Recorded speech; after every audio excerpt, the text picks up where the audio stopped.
Hi friends, welcome back to our channel. ఈరోజు మన video వచ్చేసి street style egg fried rice ఇంట్లోనే easy and టేస్టీగా ఎలా చేయాలో చూసేయండి. ముందుగా ఒక బౌల్ తీసుకొని 2 ఎగ్స్ని బ్రేక్ చేసి వేసుకోవాలి.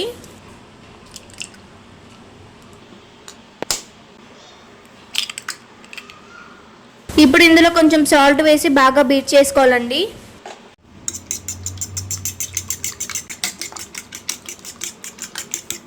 ఇప్పుడు స్టవ్ పై ఒక కడాయి పెట్టి 4 పావుల నూనె వేసుకోవాలి. ఇప్పుడు మనం ముందుగా బీట్ చేసి పెట్టుకున్న ఎగ్ని వేసుకోవాలి.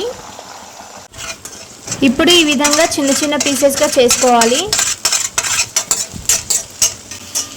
కొంచెం వేగాక దీన్ని ఒక ప్లేట్లోకి తీసుకోవాలండి. ఇప్పుడు ఇదే ఆయిల్లో సన్నగా కట్ చేసి పెట్టుకున్న ఆనియన్స్ వేసుకోవాలి. ఒకవేళ మీకు ఆయిల్ తక్కువగా ఉంటే కొంచెం యాడ్ చేసుకోండి.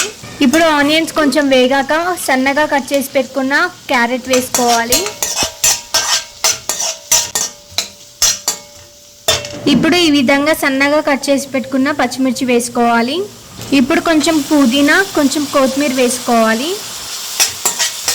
ఇప్పుడు ఒక 10 సెకండ్స్ కలిపి మనం ముందుగా ఫ్రై చేసి పెట్టుకున్న ఎగ్ని వేసుకోవాలి. ఇప్పుడు మొత్తం కలిసేలాగా ఒకసారి బాగా కలుపుకోవాలి.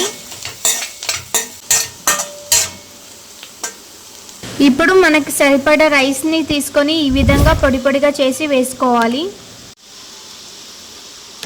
ఇప్పుడు మొత్తం కలిసేలాగా బాగా కలుపుకోవాలండి. ఫ్రైడ్ రైస్ కోసం రైస్ ఎప్పుడు ఈ విధంగా పొడి పొడిగానే ఉండాలండి.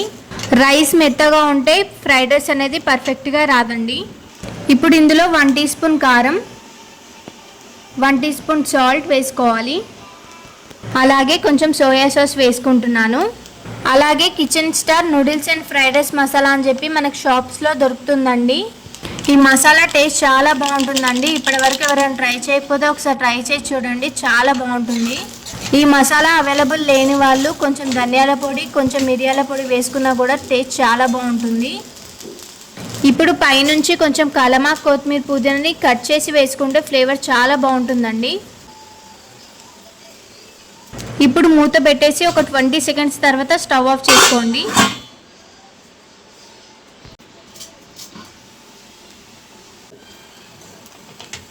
చూసారా, వేడి వేడి street style fried rice ready అయిపోయింది. ఇప్పుడు ఒక సర్వింగ్ ప్లేట్ తీసుకొని సర్వ్ చేసేసుకుందామండి.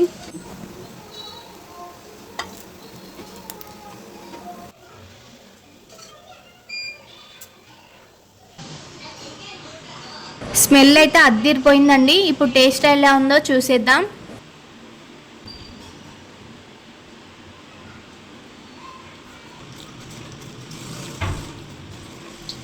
వావ్, టేస్ట్ అయితే చాలా బాగుందండి.